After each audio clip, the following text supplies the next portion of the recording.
श्रीमंदिर रे आज्ञा पश्चिम द्वार ए पश्चिम द्वार महिमा आपण माने सुनिले मो माँ माने आपण को लोमो टांकुरी उठिबो।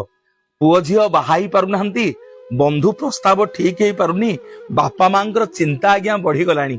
लेखिकी रखंतु ए द्वार ना होचे आज्ञा कामना द्वार। समस्तंक कामना जगन्नाथ महाप्रभु एई द्वार रे आज्ञा पूर्ण करंती। जहा आपनक मनरे मनस्कामना अछि, जहा कामना करिसंती आपण माने जिबे। जहार बाहागर हेई पारुनी, जो पुओ झियो मानकर बयस अत्यधिक हे गलानी, ए पश्चिम द्वारर ठीक तृतीय पाहाचरे, एई तृतीय पाहाचरे बसिकरी नीलचक्र पतित पावन बानांकु अनेकरी जगन्नाथ पाखरे मानसिक करिवे, महाप्रभु मो बाहागर कर दियो, मो बाहागर ठीक कर दियो, कि मो पुओर बाहागर हेई पारुनी, मो झियोर बाहागर हेई पारुनी, प्रभु मो मनस्कामना पूर्ण करंतु। देखिबे आज्ञा कोठी कैवल्य नाथ जगन्नाथ महाप्रभु एमिति आज्ञा दया करिवे, एमिति कृपा करिवे।